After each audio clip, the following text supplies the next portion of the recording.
Hello students, today we are going to study the chapter 3 Human Development Manav Vikas. Development. Development is freedom which is often associated with modernization, leisure, comfort and affluence. प्रत्यक्ष रूप से इसे माना जाता है कि विकास स्वतंत्रता है जिसका संबंध प्राय आधुनिकीकरण, अवकाश, सुविधा और समृद्धि से जुड़ा हुआ है. In the present context, computerization, industrialization, efficient transport, communication network, large education system, advanced and modern medical facilities, safety and security of individuals, etc. are considered as the symbols of development. वर्तमान संदर्भ में कंप्यूटरीकरण, औद्योगिकरण, सक्षम परिवहन और संचार जाल, वृहद शिक्षा प्रणाली, उन्नत और आधुनिक चिकित्सा सुविधाओं, वैयक्तिक सुरक्षा इत्यादि को विकास का प्रतीक समझा जाता है. Every individual, community and government measures its performance or levels of development in relation to the availability and access to some of these things. प्रत्येक व्यक्ति, समुदाय और सरकार अपने निष्पादन और विकास स्तर को इन वस्तुओं की उपलब्धता तथा गम्यता के संदर्भ में मापते हैं. In the metropolitan centers and other developed enclaves that have all the modern facilities available to a small section of its population.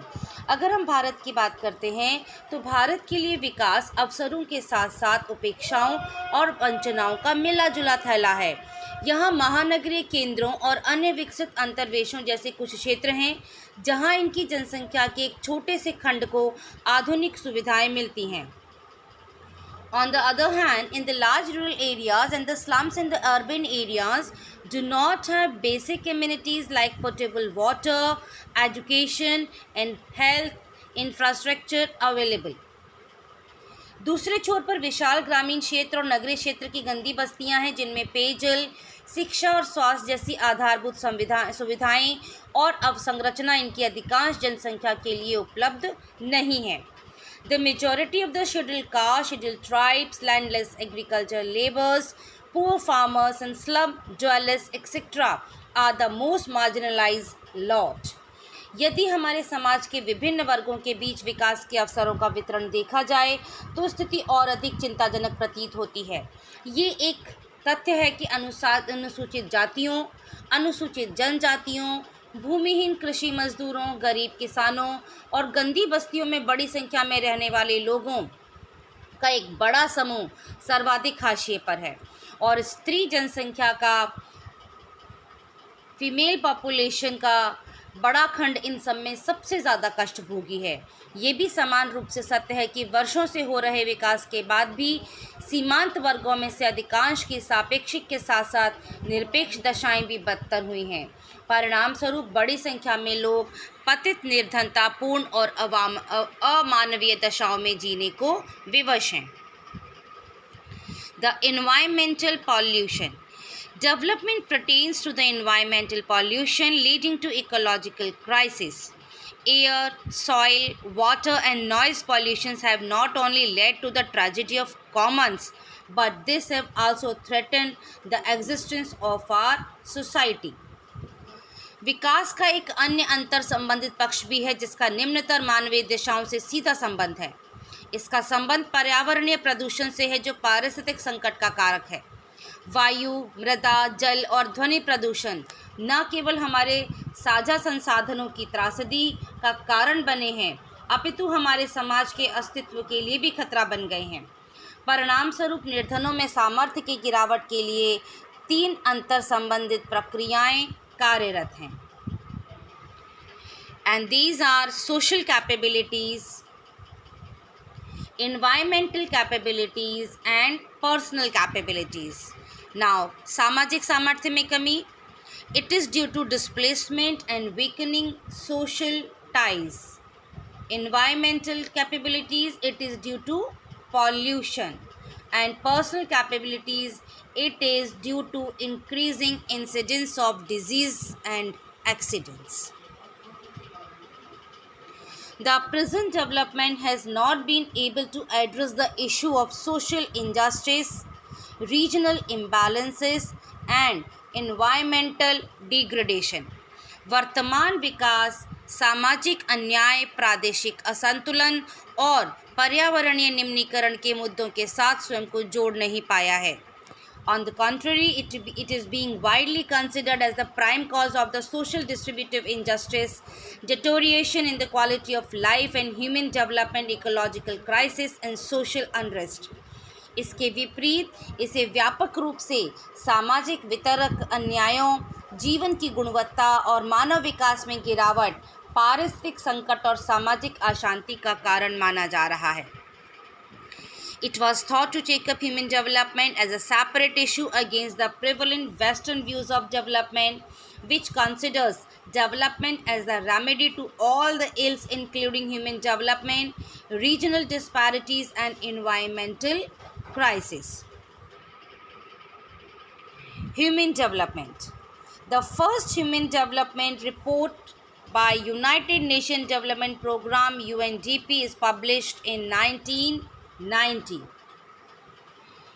सर्वाधिक व्यवस्थित प्रयास 1990 में संयुक्त राष्ट्र विकास कार्यक्रम द्वारा प्रथम मानव विकास रिपोर्ट का प्रकाशन है. Human development report 1993. Progressive democratization and increasing empowerment of people are seen as the minimum conditions for human development.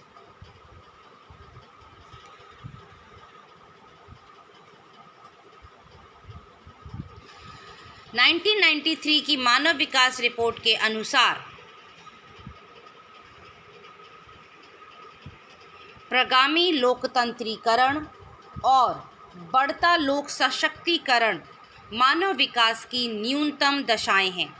इसके अतिरिक्त ये भी उल्लेख करता है कि विकास लोगों को केंद्र में रखकर बुना जाना चाहिए, न कि विकास को लोगों के बीच रखकर जैसे कि पहले होता था. If we talk about India and the human development India ranked 131 among 188 countries.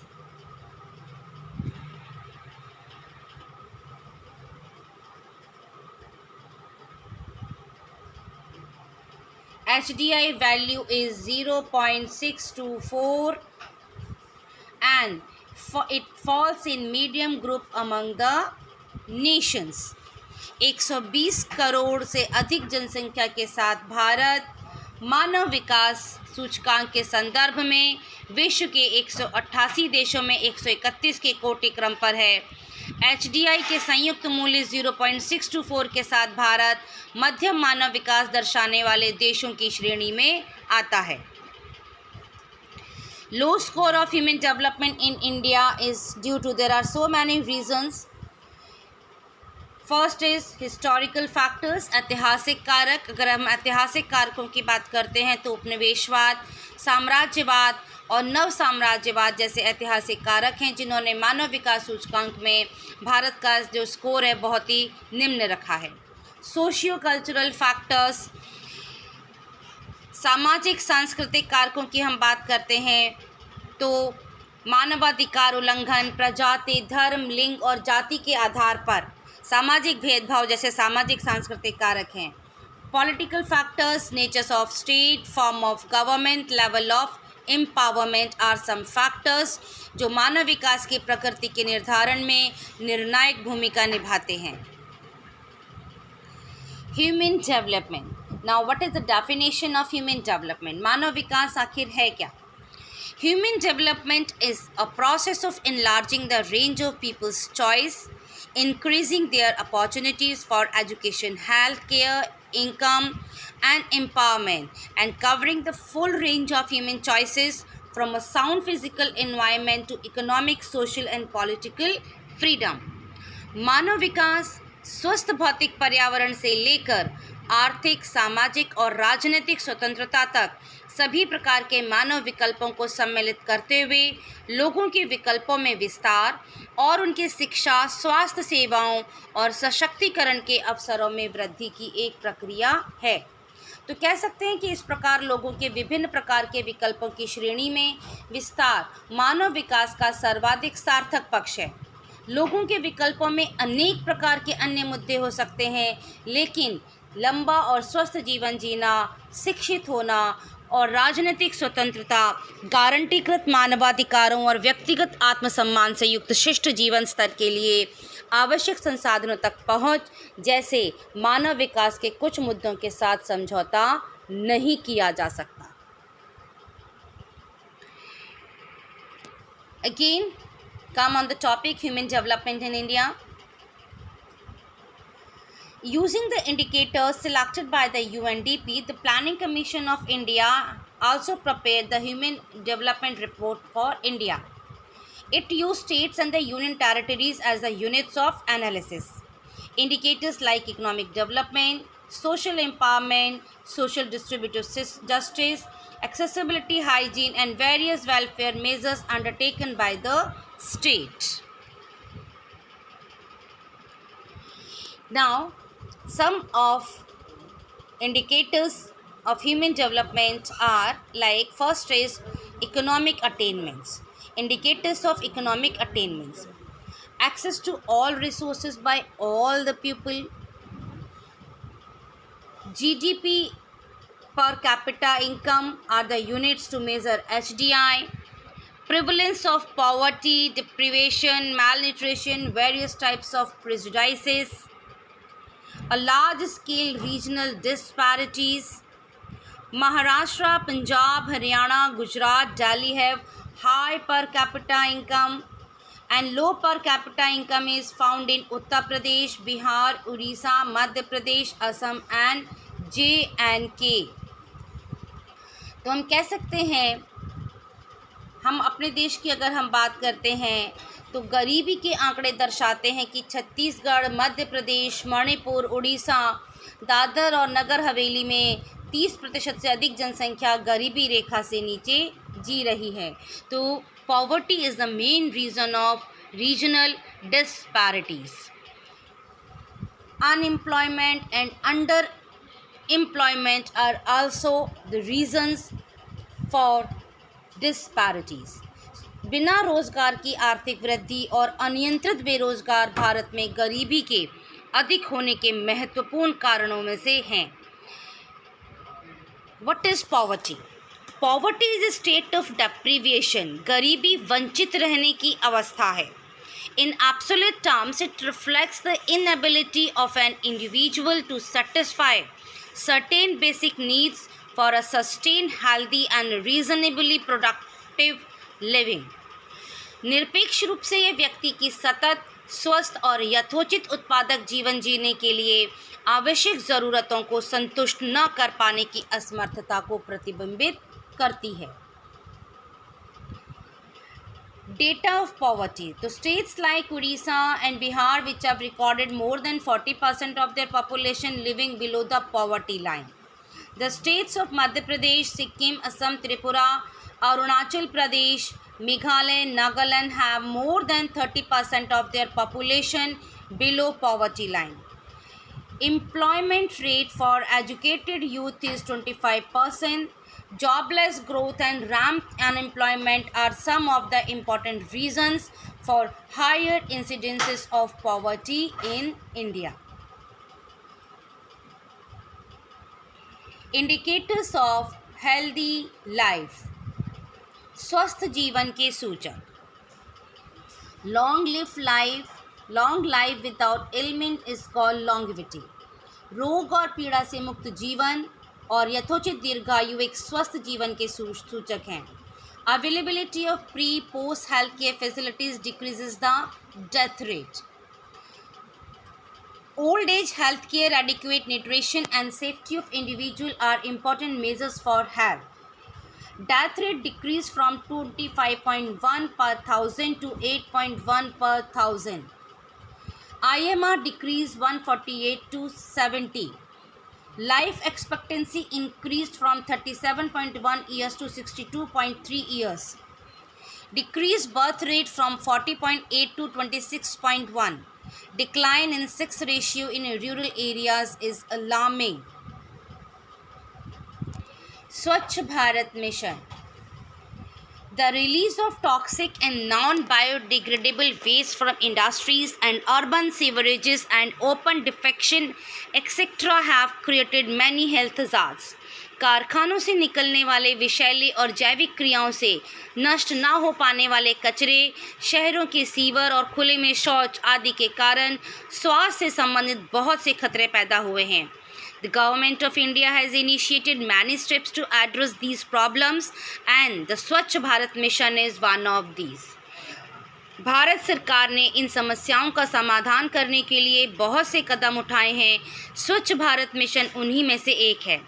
A healthy mind lives in a healthy body, and for a healthy body, clean environment, particularly clean air, water, noise-free ambience and hygienic surroundings are prerequisites.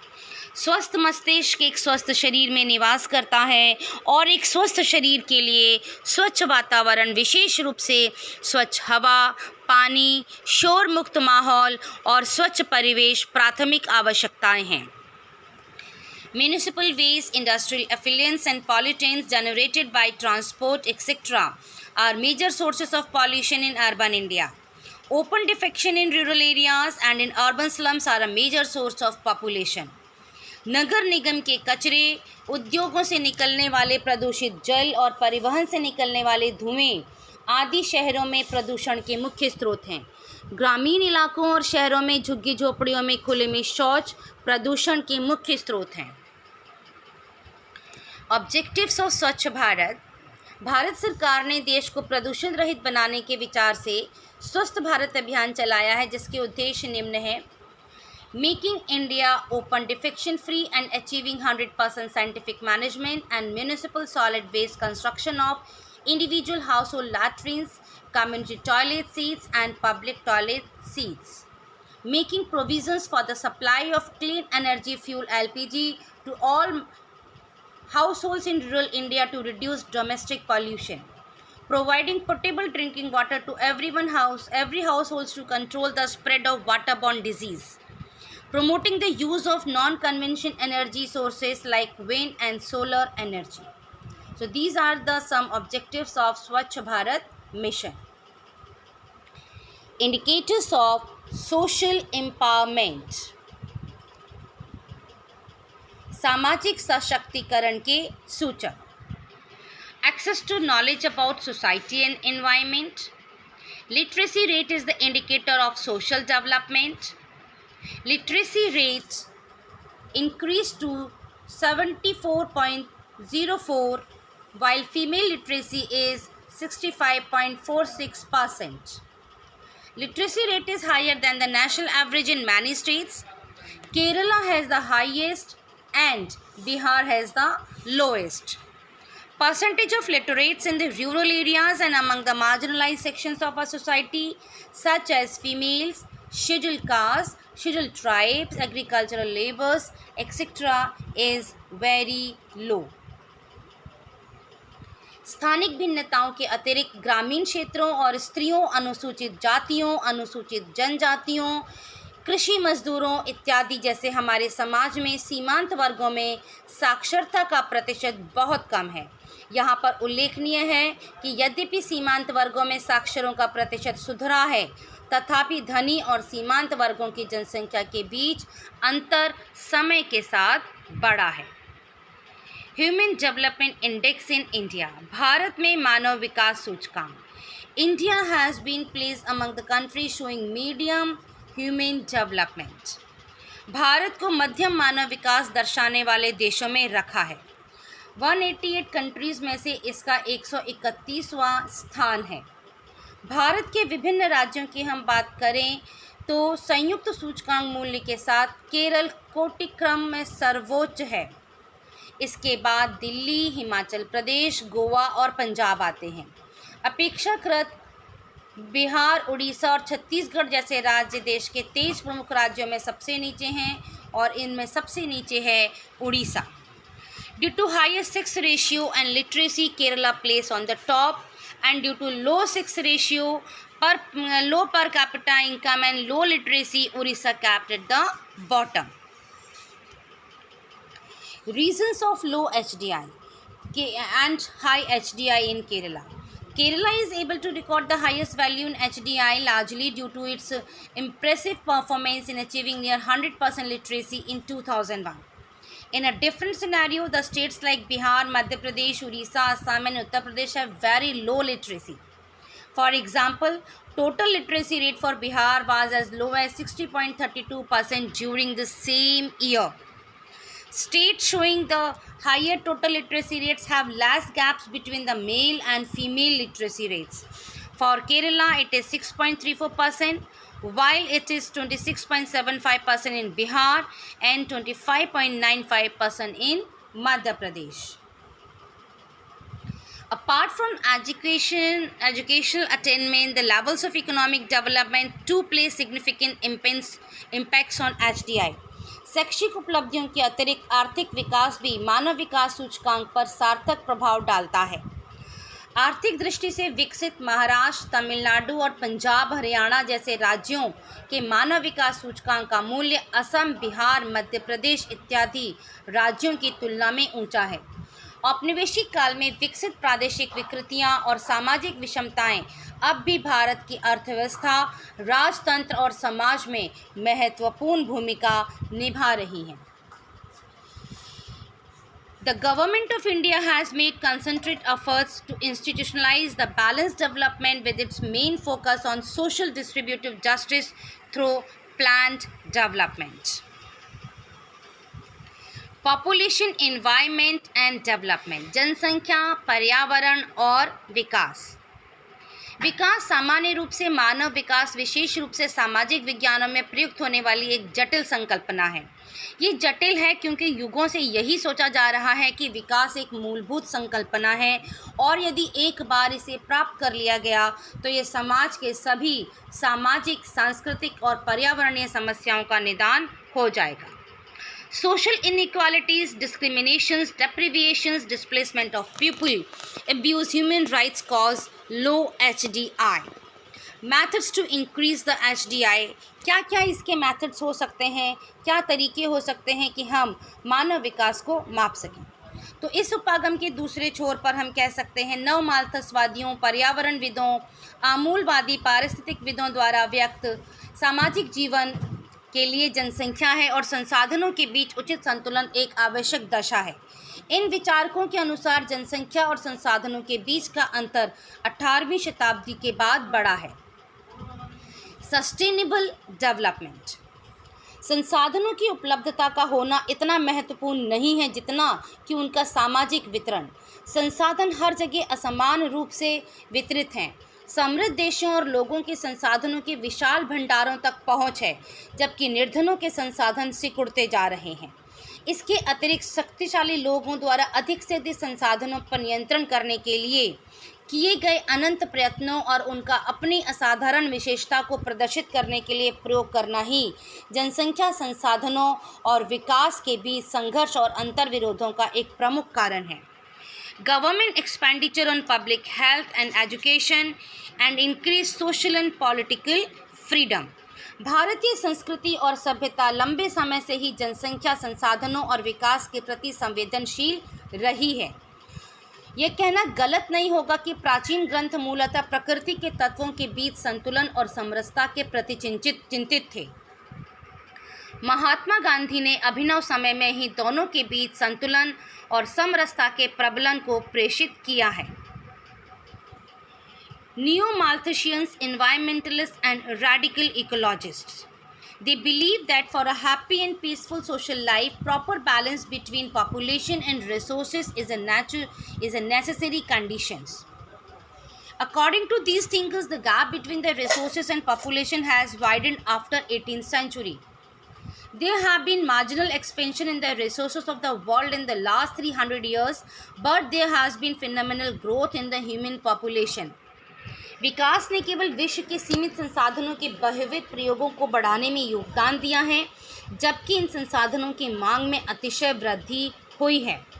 Therefore, the prime task before any development activity is to maintain parity between population and resources.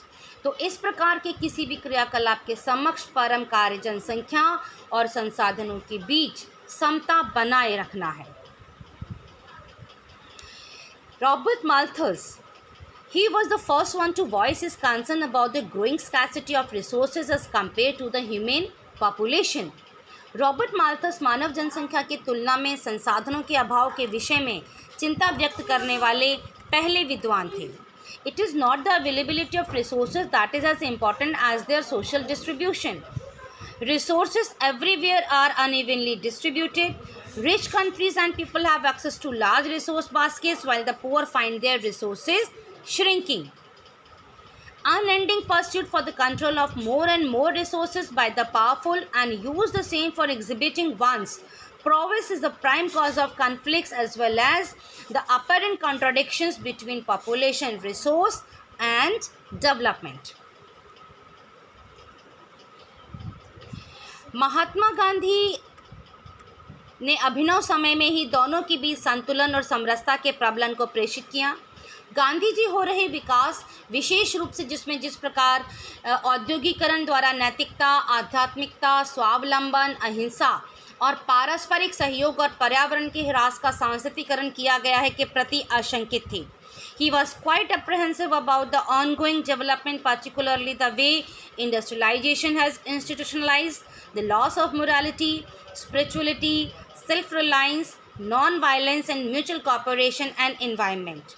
In his opinion, austerity for individual, trusteeship of social wealth and non-violence are the key to attain higher goals in the life of an individual as well as that of nation.